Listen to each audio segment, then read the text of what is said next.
Okay, Erev Tov, everybody. Thank you for coming tonight on the cold, free-storm night here in Toronto. This is our second year that we're doing shiurim on these auspicious weeks of Shovavim, and we have the honor and zechut to have Rav Moshe Rosenbaum.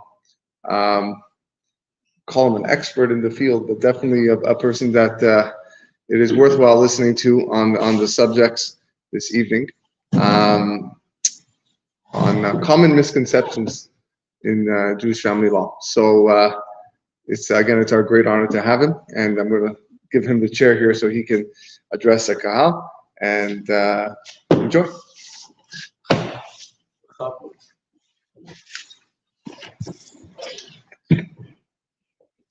Rishus, Rabbi Kadosh, Rabbi Pinto. So let me just preface a drop. Well, first of all, thanks for coming out and giving me the opportunity. Let me preface a drop, what this is all about. You know, Rabbi Kadosh mentioned that there's this is your second year. I found a fascinating levush.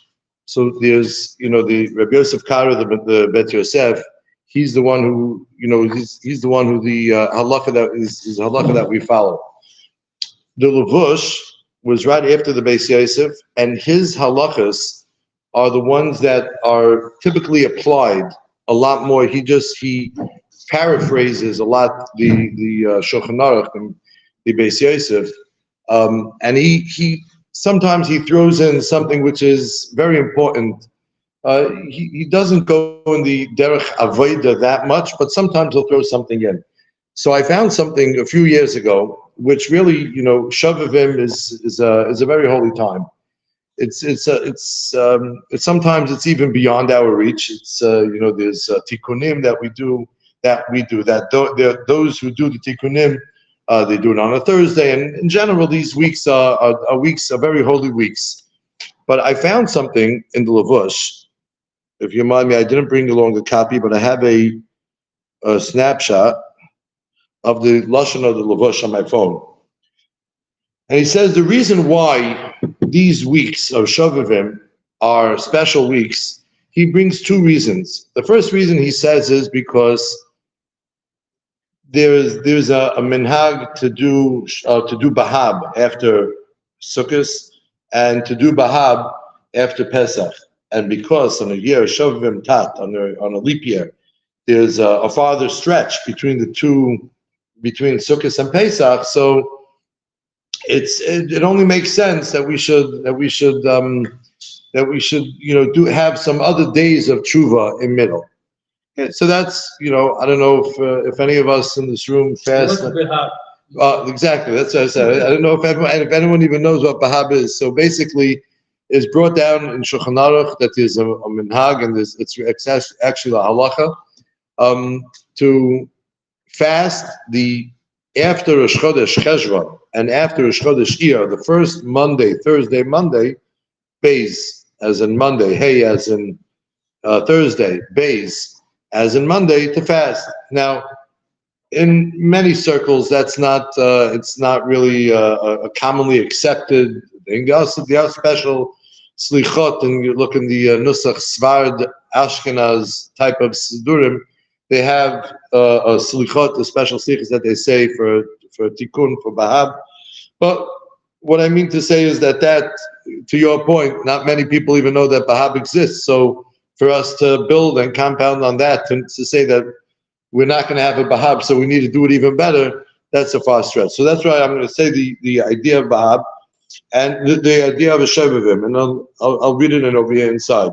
Od shemati tam acher v'hu kiron kadmanenu shahanoshim hamu'ubaris, the pregnant women, hayu alulim lahapel ubrehem b'shanim hamu'ubaris.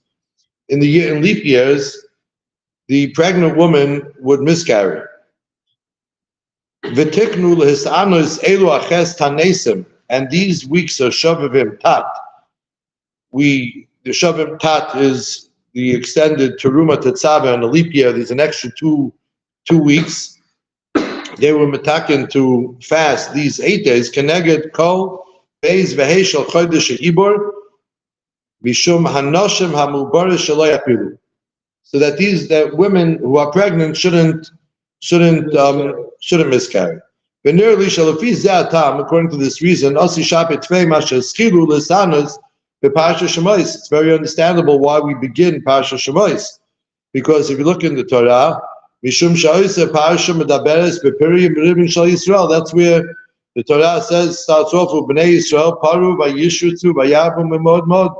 The Jewish nation multiplied and fruit was extremely fruitful. And then he goes on to another idea. So I don't know. It became a very common practice to have awareness in these weeks, and I wonder if a big source for this, because I hadn't really found any other source other than these are weeks for us to be metakin the inyanim of kedusha. So marital law, Jewish marital law is so sort of lends itself to this idea. So why not? It's apropos to put it in. But with this, I would say that there's something even more directly. There's the idea of miscarriages is not limited to miscarriages. It's the idea of inconsistency in the woman body. So the miscarriages don't just happen by itself. It comes from some sort of an inconsistency. And the inconsistency is really where the mistakes and the pitfalls in Jewish law, Jewish marital law, comes. And I happen to find that the group over here is obviously an elder drop older than the ones who are busy with staining issues and being able to get to her. But these weeks typically are weeks where statistically in Jewish families, the idea of staining and being able to become tahar, being able to get to the mikveh, could have more challenges.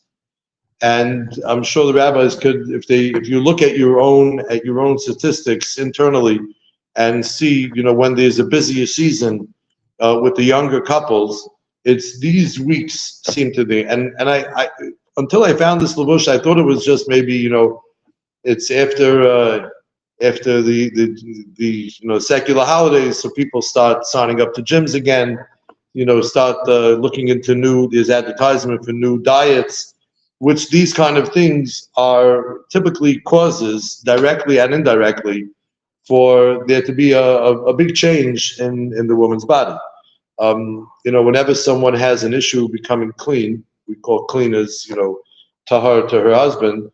The one of the first questions that we ask is, did she just change her diet, or did she start a very severe kind of we'll call it exercise? She started maybe something like a kickboxing or like a yoga, something which is very dramatic, very very strenuous on the body. That's what I thought it was. But really, when I see from a not mystical level, but from a deeper level, something beyond what the human eye could see, there's something special and unique about this period of time.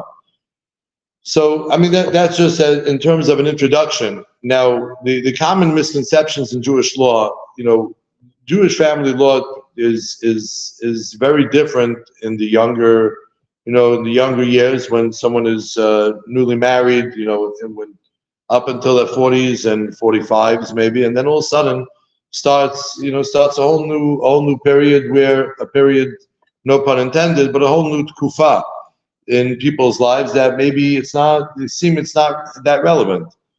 So the first thing is, I had 2 weeks ago at around 12 o'clock in Motzei Shabbat, I had someone call me, someone who's older than me, and whenever you could imagine, I'm a younger rabbi, but then all of a sudden when my friends who are a little bit older than me call me, a little bit when they call me about the shailot they have for their respective kehillas, that's fine. but when they call me about their own personal life, it's a little bit uncomfortable. He calls me up at around 5 to 12 o'clock. It's Shabbos last week, and he tells me a little bit uncomfortable, but this is involving my own personal life. So my wife stopped seeing for already 10 years. She hadn't seen anything, and all of a sudden she looks at the wash, at the toilet, and she found something there. And he said, like, I think I'm probably good, but I just want to make sure that I'm not making a mistake. So I said, all Jewish law that pertain to a 19, 20, 25-year-old pertain to a 70, 80, 90-year-old. Nothing changes. The only difference is that the woman's body typically is on, after menopause is over. So at that point, it's not functioning. However, if someone were to have some sort of a fluke/freak episode, it would make them just as not tahar as it may for someone who's younger. Nothing. There's no like I'm out of the system. I'm out of the program. I'm ready. I'm expired. I'm retired. The Jewish law doesn't retire. It just the one area which it does apply to is where they would call it a leniency is someone who hadn't gotten what we call the period 3 times. Then already they have a din of misuleket damim, that they're sort of not in the ballpark.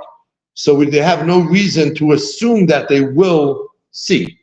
But if they do see, then they're regular with the program. I mean, they have to 5 days and 7 days and taking the chatzitza, the mikvah, the whole 9 yards still applies for someone who's over the hill.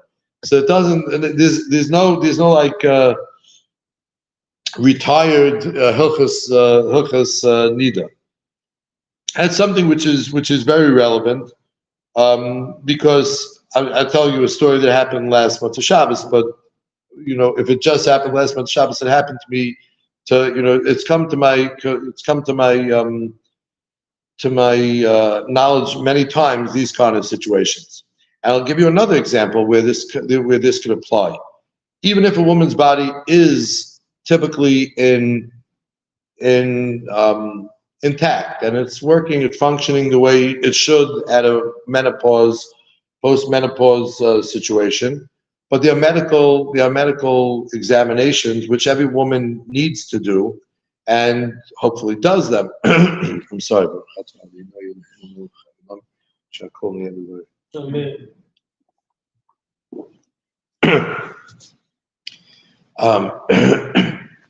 So, needless to say, I always say whenever I speak in public, I always talk on a very elementary level. I'm sure you guys are a lot more educated than I am, but this is just the way I do it.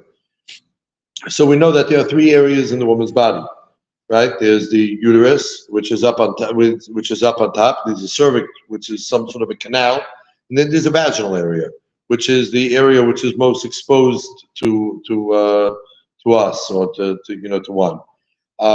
Most medical examinations happen obviously in the outer area, the vaginal area. Therefore, when we're looking for blood, which is potentially a problem, excuse me, the problematic blood is blood that's coming from the uterus, the rechem, the aim. So you have all the areas which are much higher up. We're not looking for blood from the cervix or from the vaginal area, from Oisei Makam, referred to in the Gemara. However, the cervical area it's called a prosdor. It's called a hallway. There's no hallway with some nice lights on the side. Pardon? It's a cube. It's a fleshy area it's very hard to define exactly, and therefore, since it's a hallway between the vaginal area and the uterus, so anything which is going on in that area, we have to assume that the same way it could be from the vaginal area, it could be from the upper area as well, and that's why there's a very strong reasoning to maybe have to have to be stringent a little bit if someone would find some sort of a bleeding from that area. Now, there's the rule of law that one could just know is typically, if anyone ever has a medical procedure without any local anesthesia, typically we assume that that it didn't impact the opening of the uterus, because in order to, there's such a strong muscle there to contract that muscle and to open it up, manually we'll call it, is excruciating pain. The only way, if you remember the childbirth days, the only way that we could do that is from the Neflot Abore, how Hashem does that makes the contractions beforehand to loosen it up, to open it up. But other than that, it's so tight, the cervix and the rechem is so tight, you can't go in. So when we say en psichat hamakor belo dam, every time you open up, every time we know that someone impacted the uterus, therefore would make them tameh, the rule is it needs to be something that penetrated with a local anesthesia, or general. But if it was with a local anesthesia, if it was not with a local anesthesia, and she didn't go out of her mind from pain, we could assume that she probably didn't impact it. The doctor or the practitioner probably didn't impact deep enough that it should be concerning. So typically, what do they do?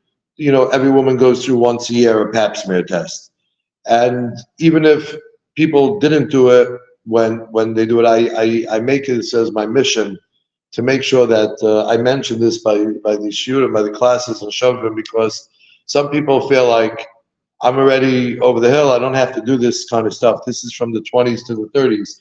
A pap smear test is something which is an absolute obligation, and even if people they're not that on top of their game, they're more into their children already at this age, and they're not focused on they're more reactive in the physical health.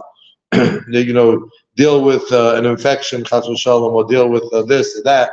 They're not proactive. Pap smear test is something which should be, like we call it, chok v'lo yavor. It should be something, to me, to syndrome once a year. A woman should do what I like to call the camp test. When we went to camp when we were younger, we always had to go for a physical examination just to make sure from head to toe and everywhere in between is thing. And by a woman's body, they're prone much more. And obviously, needless to say, as people get older, it's even more of a thing. And most of the time, it's the guy's responsibility, like everything at home, to make sure that it really gets done. So it's our responsibility to make sure that they do this annual test, this annual checkup, and the pap smear test should be done along with the testing of her breasts to make sure that there's no lumps and there's no anything. And obviously, I'm sure they've learned this when they were younger, but they should make sure to learn when they go to the doctor to see if there typically are some sort of a lump, to make sure at one point do I need to be concerned going forward. So now that pap smear test, basically what it is it's like a toothbrush. It's like a toothbrush with some bristles, like a pen, like a stick with some bristles coming out. And the way the test works is we smear, it goes one swab type of thing. It smears the walls of the uterus and taking off some cells, and they process it. Basically what that's doing is it's scratching the walls of the uterus, of the vaginal walls, and that's going to cause bleeding. But again, since that's from the vaginal wall, that's not a problem. Now, for those that it's relevant, it's probably typically a good idea, recommended to refrain from marital relations for a day or two afterwards, because we always want wounds to heal. Next is when they open up that area, if there's anything that they need to check out, they always put a speculum inside, right? An opposite of a clamp. They put the speculum. The speculum will never open up the cervix, like we said before. It's impossible. They go out of their mind from pain if they would. So the speculum, again, it's just clamping on. It's just like opening up one's mouth when they go to a dentist for a dentist treatment. It's not that it's not impacting anything of major impact on the body. So that wouldn't have anything. Now, they do sometimes have to impact when they put in some sort of a catheter. Excuse me.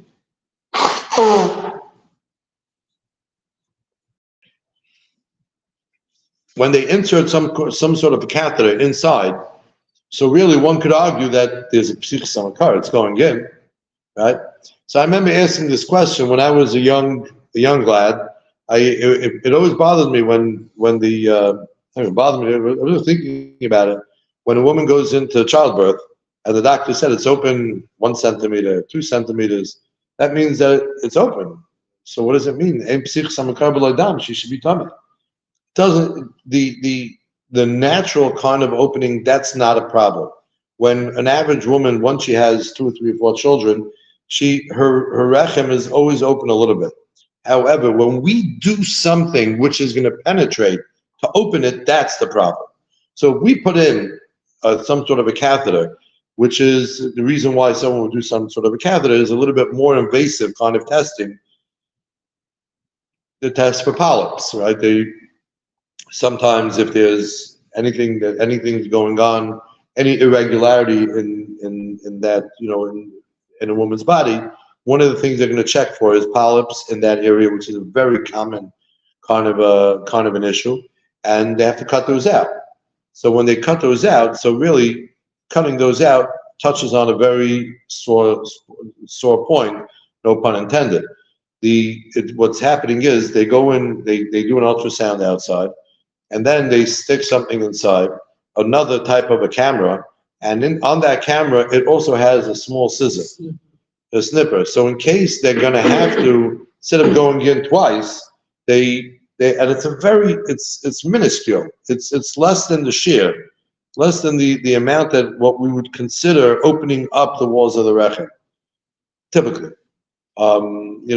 before such a kind of procedure happens, it's obvious. So it's always best to run it by a rabbi who knows these kind of things, or knows what you could ask the doctor to find out what he's doing, or he or she are doing. It's always a recommended and suggested thing. It's a laparoscopic.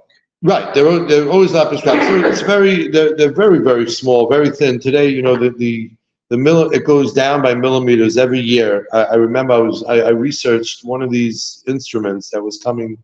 They have it. It's called the French. The numbers, but it's called the French size. So I was looking into someone who was going through an infertility treatment, and they were trying to insert something, and I remember doing my research, and around 2 years later, then it was a problem. Around 2 years later, I ran it by another time. Someone else had the same issue, same instrument, same process, and I ran it by a doctor who's very learned, very educated, and especially today, it's so easy to get the up-to-date information with Google, and not for us, but for the doctors, if they're smart and they know how to read these kind of things, then then for them it's no big deal. And he tells me, no, this is like 2 millimeters. It went down from being like 22, 24 millimeters to 2 millimeters, like to almost nothing. So and with the snipper on top. So they, depending obviously on what the procedure is done. What my point is, because the laws of Nida don't expire and don't retire, so it's always relevant for us to be on top of the game. No matter how old we are, no matter what's happening, we always have to ask a doctor. And really, who am I to tell older people about this? But when we go into doctors and we don't ask them what they're doing, we're being careless. We always have to ask them what they're doing, what they plan on doing, why they're doing it. There's nothing wrong with asking questions. If they ask questions, that means we care about our body. And if we care about our body, they're going to care about our body. If we come into them and say, listen, whatever, you're shliach malach Raphael, whatever you do, it's, I trust you, it's fantastic. It's then they say, oh yeah, it's up to me.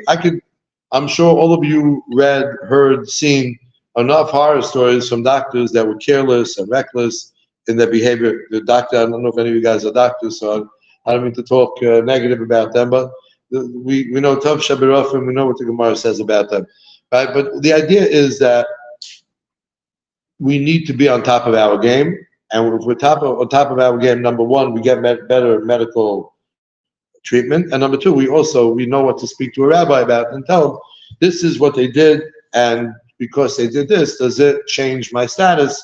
Am I pro? Am I in a good status or not?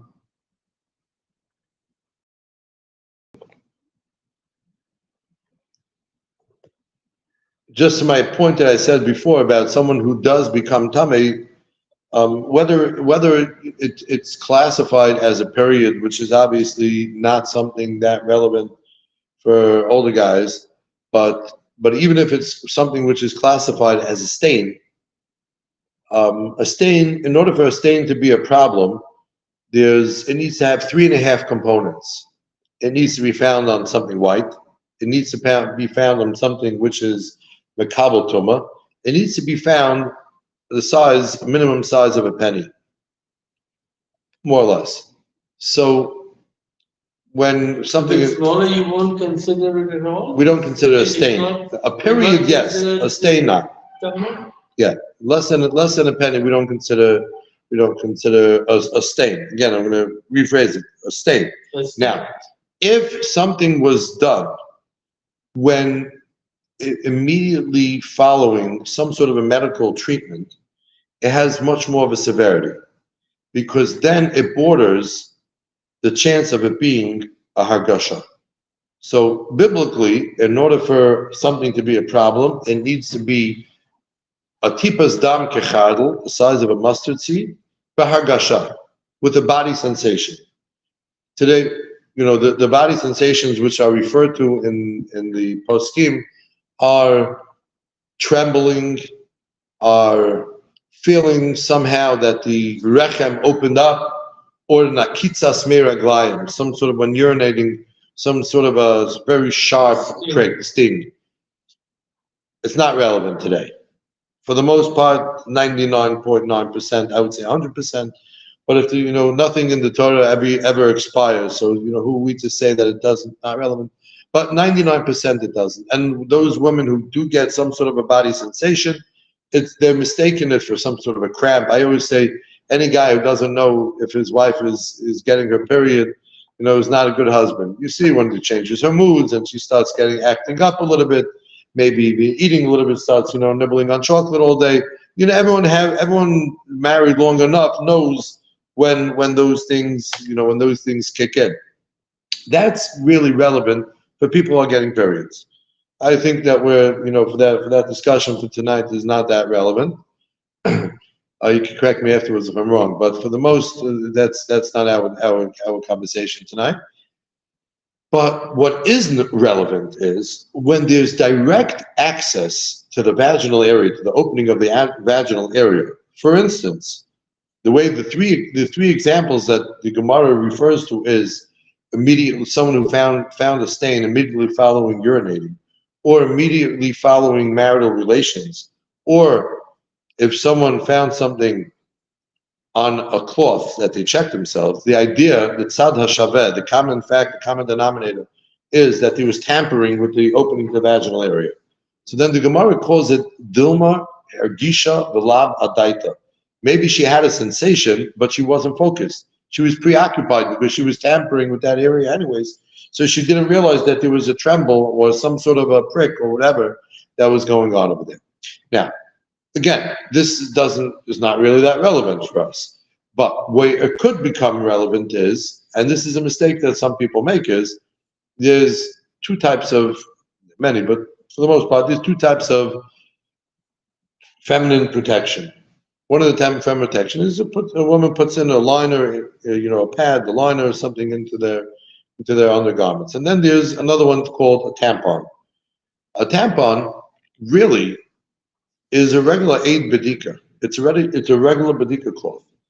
And therefore, the most minute drop of blood found on a tampon, or maybe drop of blood, becomes a very serious problem, because it has Dilmer Gisha V'Lavadaita. Maybe she felt the sensation.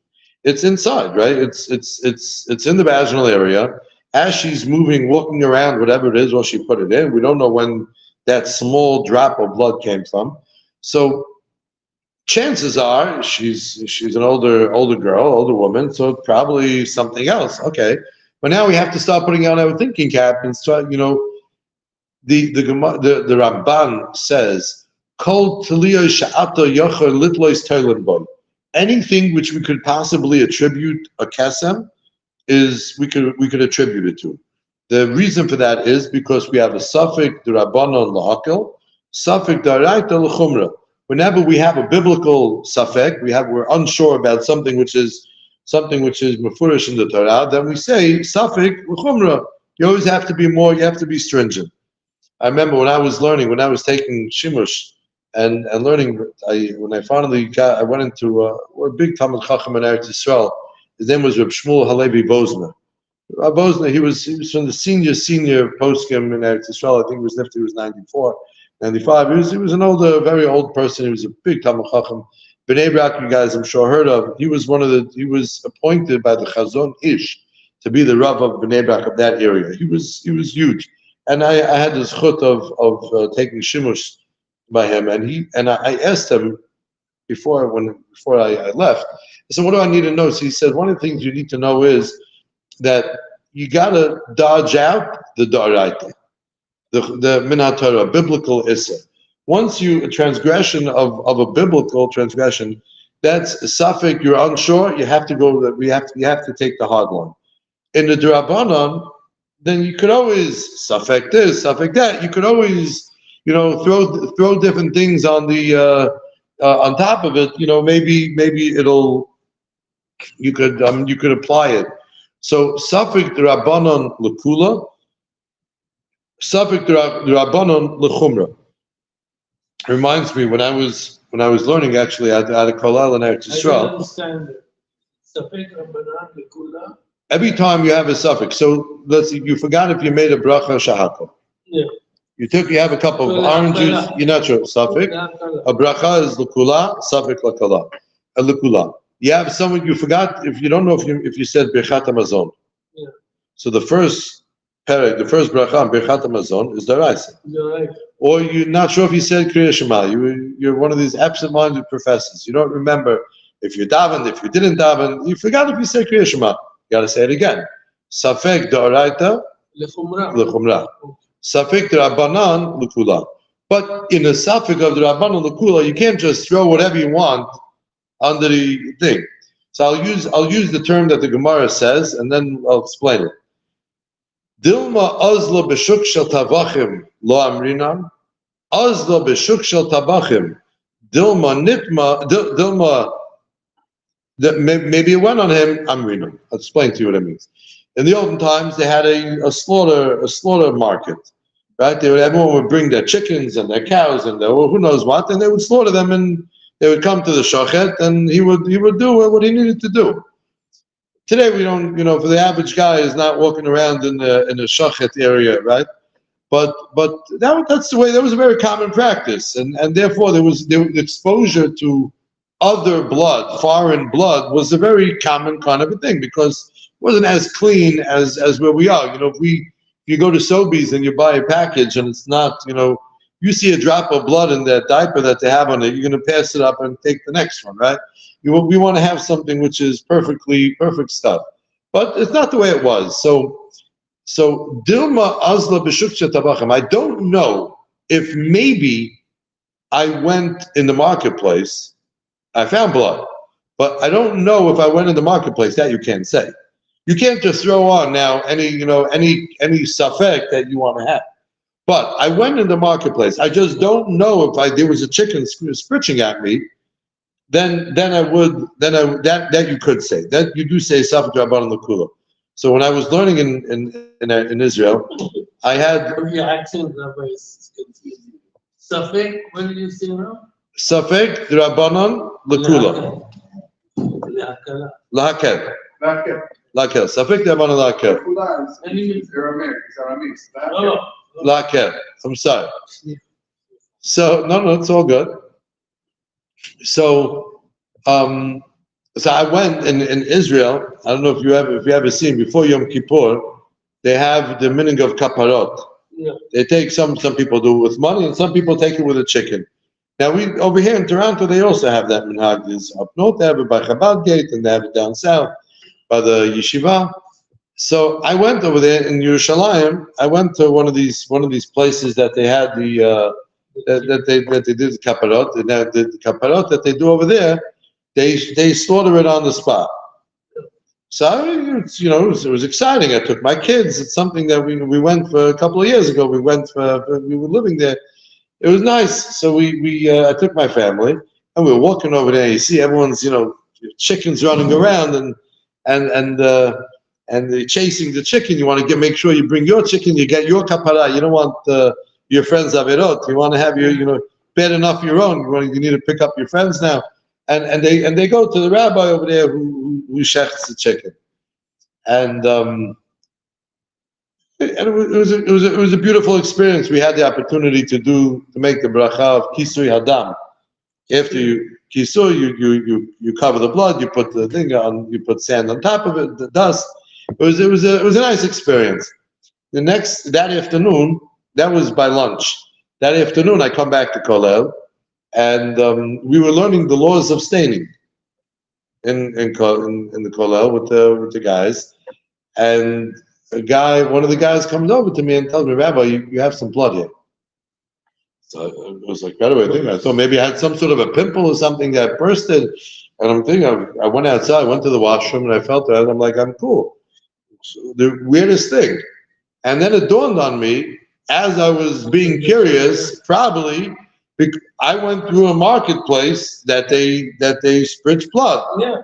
So, Avra b'shuksha tabachim, you go into a market where you're exposed to blood, you could rely on it. But you can't just say, you know what, I didn't do kaparot, I'm not sure if I did kaparot today, so maybe I went downtown to Chai Chicken or to Marva Chicken where they check. You can't say that, right? It needs to be a rational kind of safek. So, bring it back home, bring it back to where we're going, is a leniency that we want to be lenient in any of these situations. Staining has a leniency. Kol tliot sha'ata yachol litlot tolobo. Ramban says, one of the Rishonim say, any tliya, anything that you could attribute the finding of blood to, you could attribute it to. It doesn't have to be that reasonable, but it needs to be reasonable. It doesn't have to be that reasonable, but it needs to be reasonable. It needs to have some sort of a substance.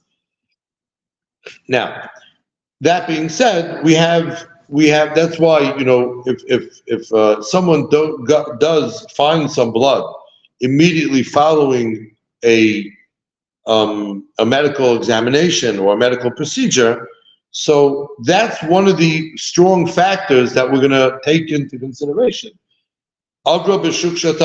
She went through, for the most part, right? There was exposure. There was pricking, puncturing. They were careless, so to a certain extent, for those small scratching and bleeding that could cause from the vaginal wall. So that's why we're going to be able to. The rabbi will be able to use what I'm going to refer to as the term of Avra b'shuk shel tabachim. She went into the slaughter marketplace. We don't know if she actually scratched herself or not. Then we say it's a drabanan. But if we have a reason to if it was found immediately, so she wiped herself with a sheet that was with the that paper that's on that thing or something like that, that's on the bed. She wiped herself immediately. I'm talking within 15 seconds, which typically they don't do, between 15 and 30 seconds. She wiped herself with that. Then we have a safek biblical. Safek biblical, then we have to go to Chumrah. Now, I always say, speak to the rabbi. Never jump to conclusions whenever we have a safek. If you're not sure, listen, if you're not sure if he said Bechat Hamazon, you don't know if you have to call the rabbi or not. But if you're not sure if this is the repercussions of this, is someone has seen some blood and they're not sure what it is, and the repercussions are going to be off limits for 12, 13 days and go through the whole shebang again and again, especially people who are not that young and not that used to it, it's something which should be ran by a rabbi. And I always like to say this again and again, even though you guys are much older than me. Rabbis do this stuff. This is what sometimes people are uncomfortable, and it's important. You could give this over to your children as well. This is what rabbis are involved in. These kind of areas. These are. I was out of town today, and again, I apologize for my delay. I was on an early enough flight that I should have been here with a delay, but I guess Air Canada's, threw on another delay afterwards. So I'm sorry I'm late. I'm happy I made it something. But I was out of town for a day, and I know that there are people waiting for me at my house with Sheilot to show. And this is a very normal thing. People have to show whether it's clothing, whether it's a b'dikah, and it's normal. Rabbis are very used to seeing these kind of things, and it's not considered like, awkward situation. It's almost like bring it to the Rabbanit and she'll bring it to you. So my wife doesn't get involved. My wife leaves it for me. I should take the whole thing, and they give it to me. And it's almost lahabdil. It's almost like someone entrusts a doctor. He's not going to go to the doctor's wife to take care of it, right? You go to the doctor, and the doctor, that's what he went to medical school, and he knows what he's doing best. It's a professional. We look at it from a professional lens, and this is the way it's done. There's no reason for awkwardness, and it always happens to be. It's a little bit off script kind of a topic, but like it always bothered me, that whole rabbanit kind of a concept, because I mean, if I'm being checked out, I not often. My preference is to go to a male doctor, but if I'm in the chas v'shalom in the ER and there's a woman's doctor there, I'm not going to say, I'm sorry, man, I'm going to wait for another 3 hours until the male doctor comes in, right? And vice versa. If my daughter or my wife or other women are in a hospital and a doctor, they're not going to say, okay, I don't want to be seen by a male. I feel more comfortable now. Sometimes, if you're going to book a specialist and you've got the time, so you get a female doctor. You could have a female doctor. How many female gynecologists do you know? I know one. You know one. How many male gynecologists do you know? Lots of them. So there you go. You just answered your own question, right? All these guys. You can't get into any of these gynecologists, obstetricians. You can't get into any of the practices. You need to wait for whom knows how many months with referrals to be able to get in. Some reason people are not uncomfortable. Why? They went to medical school. It's a professional business. They're doing what they need to do. They disconnect. They have some sort of a Chinese wall. Whether they're in the community, not in the community, I don't know. It doesn't make sense. To me, it doesn't seem like makes much of a difference. I have some of my family and my wife's closest friends come to me and discuss their personal life, and I know that they're expecting from day 40, day 45 of their after they went to the mikvah, and my wife will tell me, in the 8th month, the 7th month, my closest friend, she just told me that she's pregnant. So I'll be so excited, and I won't lead her on to tell her, yeah, I knew this from the first month, but because the same way, lahavdil, a doctor won't share his information, and if he does, he should be shopped and in a different area. It's But this is all new to me. 100%. It's all new to me. I'm going off script because this is something that sometimes I feel that in the days that I had black hair, you went to a female gynecologist.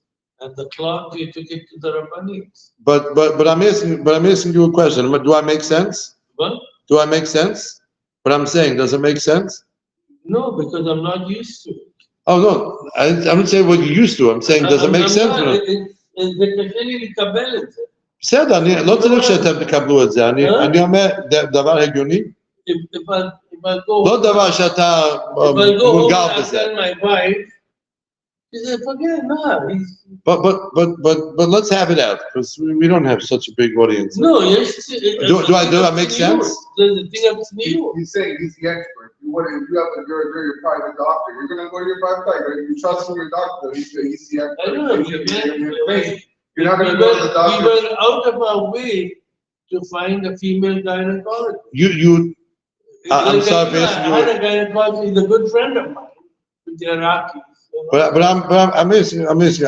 Most of my friends, all my children were delivered by a male doctor because he was a professional. He was the best that we had was a professional.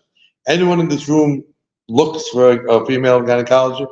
There are those that do it for there's a certain sensitivity. It's new, but the average guy today, look in Sunnybrook. The list of doctors, of gynecologists, I think it's hands down. I think everyone's going to know that there are much more male gynecologists than female. I think that's a fact, right? Mogal, lo mogal, the yusad, right? That makes sense. So why is this any different? Why is this area? And I'm bringing this up precisely because this is contrary to. It's an ongoing feeling. Yeah, but it's contrary to popular understanding and approach.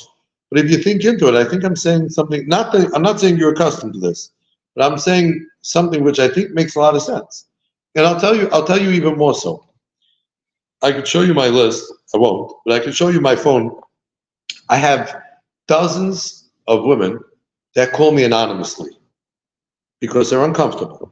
And I respect them 100%. Okay, then I'm willing to go that far. So, but I'm going to tell you where this comes extremely unhelpful. So I had two people calling me. They deposited something in my mailbox anonymously. Yeah. Happens to be that they had the same last name, but they both deposited them anonymously. One was a problem, one wasn't a problem. Shoot. So what do I do now? Now, who shot themselves in the leg? The people who are anonymous. That's one area. This just happened to me. I think it was like 3-4 weeks ago. I was going out of my mind. Okay, no, Baruch Hashem, it was only and when they showed it to me at night, it was a problem. At the time I got to the morning, they were both good. But I was sweating. I was so upset. I was so upset that I let these people get their way to be uncomfortable with me.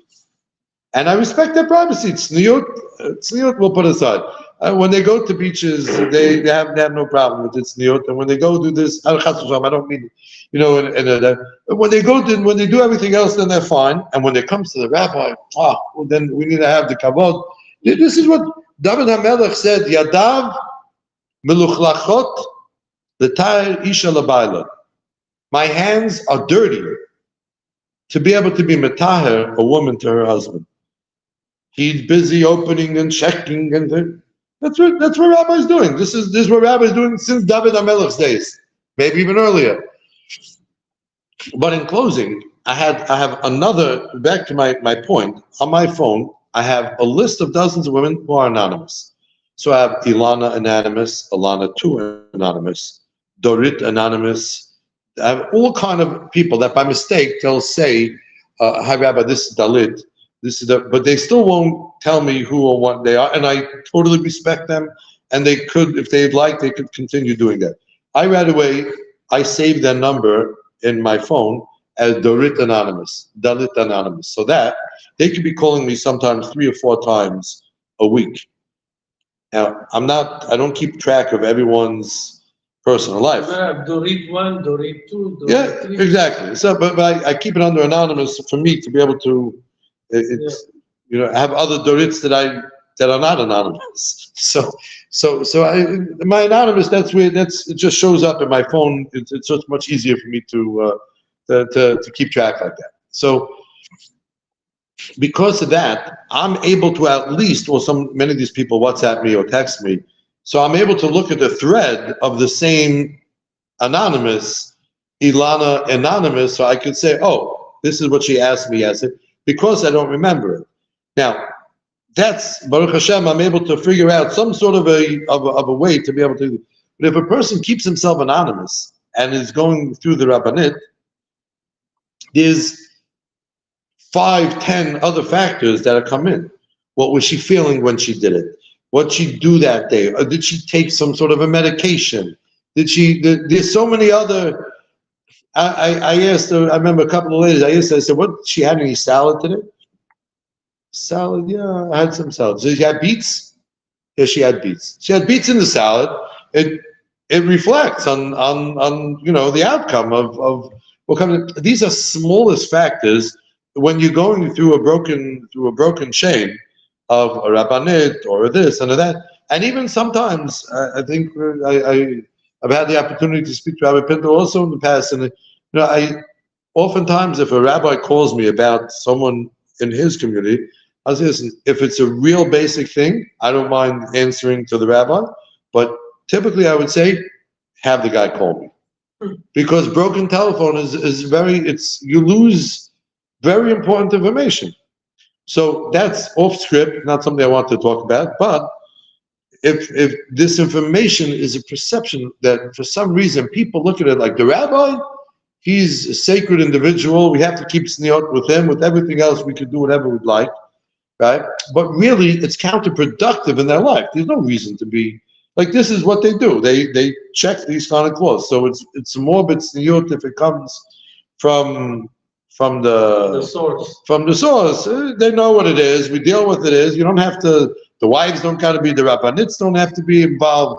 The rabbis are sitting, I remember, until I was able to paskin, they said to be a posek, I think I've seen around 15 to 20,000 calls when I was in Israel.